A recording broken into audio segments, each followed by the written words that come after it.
এটা 250 খ্রিস্টাব্দের সময়কালে রোমান সাম্রাজ্যের একজন বাদশা ছিল, নাম দাকিয়ানুস। প্রতাপশালী বাদশা, পৌত্তলিক, মূর্তির পূজা করে। ঈসা আলাইহিস সালাম বিদায় নিয়েছেন 250 বছর হলো। তো সব নবীর ধর্মই কিন্তু ইসলাম, যদিও আমরা নাসারা বলি, ইহুদি বলি, সব নবীদের ধর্মই কি ইসলাম। তো তিনি ছিলেন পৌত্তলিক, মূর্তির পূজা করত।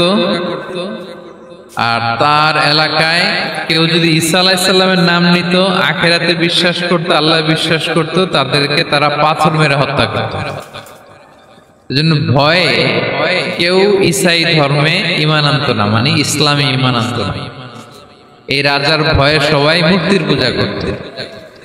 কিন্তু 7 জন যুবক ছিল, তারা স্রোতে গা ভাসিয়ে দেয়নি। স্রোতের বিপরীতে তারা ঈমান নিয়ে দাঁড়িয়েছে। তারা ঈসা আলাইহিস সালামের রেখে যাওয়া সত্য ধর্মের উপর ঈমান এনেছিল, আখিরাতে তারা বিশ্বাস করত। তো এই 7 জন যুবকের কথা ছড়াতে ছড়াতে রাজা দাকিয়ানুসের কাছে চলে যায়। উনি তো রেগে মেগে আগুন ডেকে পাঠালো 7 জনকে। তো তাদেরকে জিজ্ঞেস করলো, তোমরা কাকে মানো? বলতেছে এক আল্লাহকে মানি। সাহসী, খুবই সাহসী। বলতেছে তুমি কি জানো তোমরা কার সামনে কথা বলতেছো? আমি তো তোমাদেরকে মৃত্যুদণ্ড দিতে পারি। তারা বলে দেন, কিন্তু আমরা সব বিসর্জন দিলেও ঈমান বিসর্জন দিতে পারবো না। সুবহানাল্লাহ। তিনি বললেন, তোমরা যুবক মানুষ, রক্ত গরম, আবেগে কথা বলতেছো, 3 দিন সময় দিলাম, যাও। ঈসার নাম ভুলে যাও, আখিরাত ভুলে যাও, আল্লাহর নাম ভুলে যাও। 3 দিন পরে তোমাদেরকে আবার ইন্টারভিউ নেব। ওই দিন যদি একই কথা বলো, পাথর মেরে 7 জনকে দুনিয়া থেকে উড়িয়ে দেব। তারা চলে গেল। এবার 7 বন্ধু মিলে পরামর্শ করতে লাগলো, কি করতে পারি আমরা, এই গুণে ধরা সমাজকে আমরা কিভাবে বাঁচাবো, এই পৌত্তলিকতার ছোবল থেকে এই ইফসিস নগরীকে বাঁচাবো কি করে। নগরীটার নাম ছিল ইফসিস নগরী। বর্তমানে এটা তুরস্কের ইজমির শহরে অবস্থিত। এখনো জায়গাটা প্রত্নতাত্ত্বিকদের ইয়েতে এটা সংরক্ষিত, এখনো টুরিস্টরা যায়। তো তারা বলল, আমরা ঈমান বিসর্জন দিব না, যদি আমরা ওদের কথা মেনে নেই আমরা তো মুশরিক হয়ে গেলাম। চলো আমরা এক কাজ করি, আমরা এলাকা ছেড়ে দিই। এই 7 যুবক আল্লাহর উপর ভরসা করে তারা বাড়ি ঘর আত্মীয় স্বজন সব ছেড়ে দিয়ে, লোকালয় ছেড়ে দূরে একটা পাহাড়ের ভেতরে আশ্রয় নিল। পাহাড়ের ভেতরে একটা গুহা ছিল। এই গুহা কি আরবিতে বলে আল কাহাফ। কি বলে? এই সূরার নাম কি? সূরাতুল কাহাফ। তো তাদের সাথে সাথে একটা কুকুরও যাচ্ছিল। তারা বারবার তাড়িয়ে দেওয়ার চেষ্টা করতেছিল কুকুরটাকে, যাতে না যায়, কিন্তু এই কুকুর শুধু কান্না করে তাদের সাথে যাওয়ার জন্য ঘেউ ঘেউ করতেছিল। এই কুকুরটাকেও সাথে নিল। ভালো মানুষদের সাথে থাকলে কি হয় দেখেন, এই কুকুরের কথা, যেহেতু 7 জন ইমানদারের সাথে একটা কুকুর ছিল, এই কুকুরের কথা আল্লাহ সূরাতুল কাহাফে উল্লেখ করে দিয়েছে। ওয়া কালবুহুম বাসিতুন যিরাআইহি বিল ওয়াসিদ। তো তারা ভিতরে গেল, যে প্রচন্ড ক্লান্ত, তারা ঘুমিয়ে পড়ল। কি করলো? এই এক ঘুমে আল্লাহ 309 বছর কাটাই দিলেন। কয়শো 9 বছর? 9 বছর ঘুম, সব ঘুম, প্রচন্ড ঘুম, ঘুম যেন আর কাটে না। 309 বছর পরে এরা জাগলো।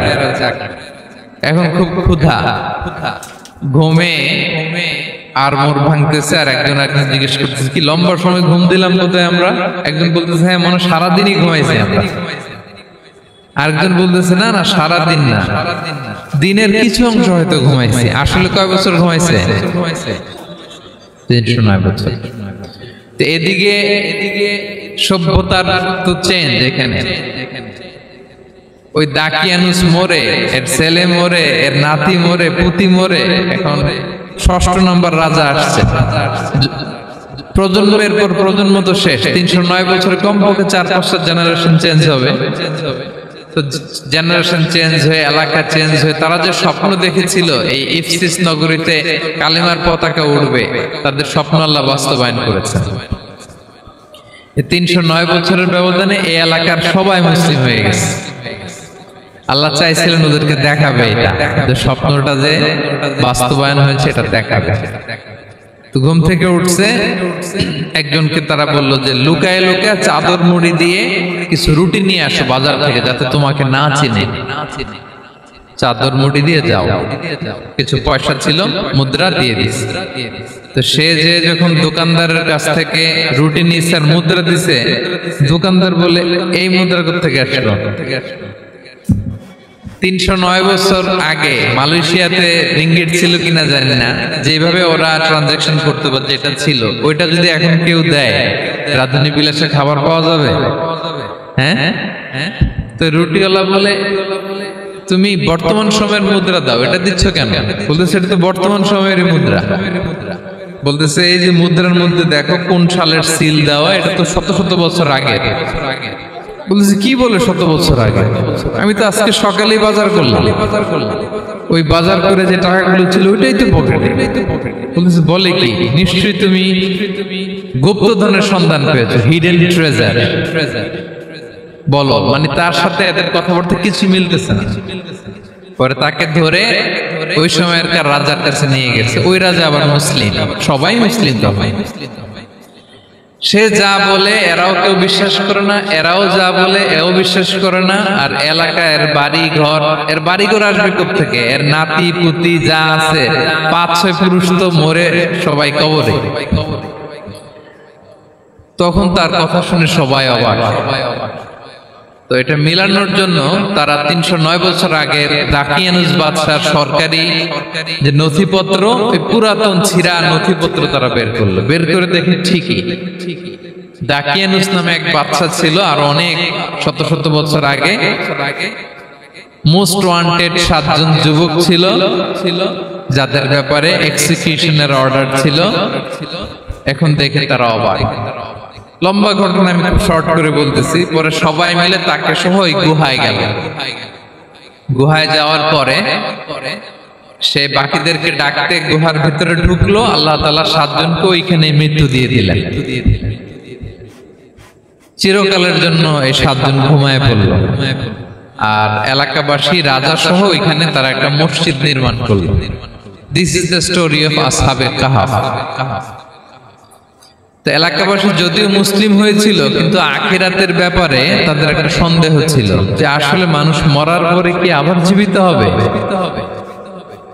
মৃত্যুবরণ করার পরে আবার মানুষ জীবিত হবে? তাদের মনের মধ্যে একটা সন্দেহ ছিল যে আসলে মারা গেলে মানুষ আবার উঠতে পারে। তাদের এই সন্দেহ দূর করার জন্য আল্লাহ তাআলা এই 7 জনকে 309 বছর ঘুম পাড়িয়ে আবার জীবিত করলেন। সুবহানাল্লাহ। তাহলে ঈমান কিভাবে বাঁচাতে হয় এটার প্রেরণা আমরা এই 7 যুবকের কাছ থেকে পাই। এখানে যেটা আমরা শিখি প্রিয় ভাইরা, 1 নম্বর লেসন হচ্ছে আমাদের গুড কোম্পানি লাগবে, রাইটাস পিপল, মানে আমাদের সার্কেলটা ভালো হইতে হবে। তাদের 7 জনের সার্কেলটা খুব ভালো ছিল, ফলে তারা বিপথে যায় না, এবং তারা এমন শক্ত সিদ্ধান্ত নিয়েছে যে আল্লাহ তাআলা সেটাতে বরকত দিয়েছেন, গোটা সমাজকে আল্লাহ তাআলা চেঞ্জ করে দিয়েছেন। এটা হচ্ছে 1 নম্বর লেসন। আপনি ঈমান বাঁচাতে হলে আপনার সার্কেল ভালো লাগবে। খুঁজবেন যে এলাকায় যাবেন ওখানে নামাজি সার্কেল কারা আছে। আরে তাই তো, এটাই তো আমার বাবা, এটাই তো আমার দাদা। মানুষ ফিতনায় পড়ে যাবে, ঈমানের ফিতনায়। সে ভাববে আসলে এটাই বোধহয় আমার রব, এবং তাকে এত ক্ষমতা দেয়া হবে তার ডান দিকে থাকবে জান্নাত, বাঁ দিকে জাহান্নাম। তার কাছে আল্লাহ এটা দিবে, যে তার কথা শুনবে তাকে সে জান্নাতে ঢুকাবে, কিন্তু জান্নাতে ঢুকে সে জাহান্নামের শাস্তি ভোগ করবে। এটা তার বাইরের মানুষ বুঝবে না, অ্যাপারেন্টলি এটা জান্নাত। আর যে তাকে মানবে না তাকে সে জাহান্নামে ফেলবে, কিন্তু জাহান্নামে ঢুকলেও সে জান্নাতের নাজ নেয়ামত ভোগ করবে। তাহলে এই যে ঈমানের ফিতনায় সে ফেলে দিবে আমাদেরকে। তো ঈমান কি করে বাঁচাবো, এটা সলিউশন আমি শোনাবো আপনাদের। 2 নম্বরে সে আমাদেরকে সম্পদ দিয়ে ফিতনায় ফেলবে। যার যা লাগবে সে তাই দিতে পারবে, যা লাগবে। সে যদি আকাশকে বলে আকাশ বৃষ্টি দাও, যাকে তারা মানবে ওই এলাকায় বৃষ্টি হবে, সুজলা সুফলা শস্য শ্যামলা হবে, সে সমস্ত এলাকা ফল মূলে ভর্তি হবে, বরকত আর বরকত। আর যে এলাকার লোকেরা, জনপদের লোকেরা তাকে মানবে না, সে বলবে ওখানে বৃষ্টি হবে না, হবেও না, ওখানে খরা, দুর্ভিক্ষ, মাটি ফেটে চলছে, মানুষ না খেয়ে মরবে, মহামারী, দুর্ভিক্ষ দেখা দেবে। তখন বিশ্ববাসী মনে করবে এটাই বোধহয় আমাদের রব। তার মানে সম্পদ দিয়ে ফিতনায় ফেলে দেবে। 3 নম্বর হচ্ছে নলেজ, তার জ্ঞানের কাছে গোটা বিশ্ব হার মানবে। পূর্বের পরের যত জ্ঞান আছে সব আল্লাহ তাকে দিবে। ইলমুল আউয়ালিন ওয়াল আখিরিন, এমন কোন প্রশ্ন নেই যেটা দিয়ে তাকে আটকানো যায়। যাই জিজ্ঞেস করবেন সব জানতা, সব বলে দেয়।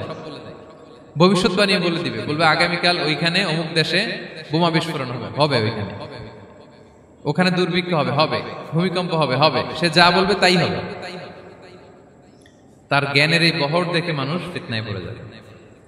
4 নম্বর হচ্ছে দ্য ট্রায়াল অফ পাওয়ার, ক্ষমতা। তার ক্ষমতার সামনে সবকিছু একেবারে ছিন্ন বিচ্ছিন্ন হয়ে যাবে, এত ক্ষমতা হবে তার। সে যেমনটি বলবে তেমনটি করতে হবে, বাতাসের চেয়ে দ্রুত বেগে সে এক দেশ থেকে আরেক দেশে চলে যাবে।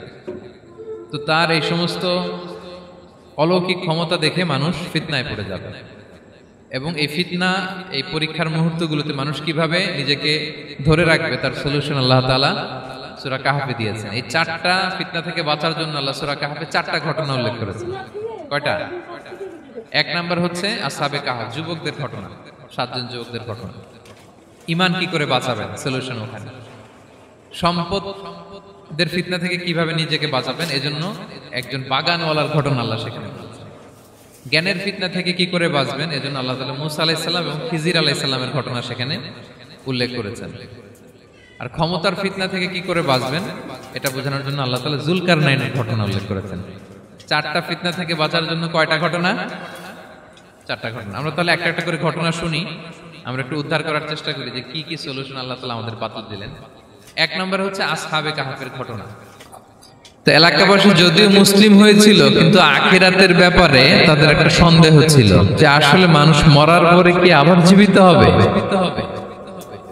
মৃত্যুবরণ করার পরে আবার মানুষ জীবিত হবে। তাদের মনের মধ্যে একটা সন্দেহ ছিল যে আসলে মারা গেলে মানুষ আবার উঠতে পারে। তাদের এই সন্দেহ দূর করার জন্য আল্লাহ তাআলা এই 7 জনকে 309 বছর ঘুম পাড়িয়ে আবার জীবিত করলেন। সুবহানাল্লাহ। তাহলে ঈমান কিভাবে বাঁচাতে হয় এটার প্রেরণা আমরা এই 7 যুবকের কাছ থেকে পাই। এখানে যেটা আমরা শিখি প্রিয় ভাইরা, 1 নম্বর লেসন হচ্ছে আমাদের গুড কোম্পানি লাগবে, রাইটাস পিপল, মানে আমাদের সার্কেলটা ভালো হইতে হবে। তাদের 7 জনের সার্কেলটা খুব ভালো ছিল, ফলে তারা বিপথে যায় না এবং তারা এমন শক্ত সিদ্ধান্ত নিয়েছে যে আল্লাহ তাআলা সেটাতে বরকত দিয়েছেন, গোটা সমাজকে আল্লাহ তাআলা চেঞ্জ করে দিয়েছেন। এটা হচ্ছে 1 নম্বর লেসন। আপনি ঈমান বাঁচাতে হলে আপনার সার্কেল ভালো লাগবে। খুঁজবেন, যে এলাকায় যাবেন ওখানে নামাজি সার্কেল কারা আছে, ওখানে জ্ঞানী গুণী সার্কেল কারা আছে, ওখানে ভালো কাজ করতে চায়, একে অপরকে সহযোগিতা করে, কল্যাণের পথের যাত্রী কারা আছে খুঁজতে হবে আপনাকে। খুঁজে ওই সার্কেলে আপনি যুক্ত হবেন, তাইলে ঈমান বাঁচানো যাবে। ক্লিয়ার? সত্য মিথ্যার লড়াই, এটা চিরন্তন, আজীবন থাকবে। এটা ওনাদেরও ছিল, এখনো আমাদের লড়াই করে যেতে হচ্ছে, আমাদের ভবিষ্যৎ প্রজন্মও করবে। এই লড়াইটা আমরা করে যেতে চাই। কি বলেন?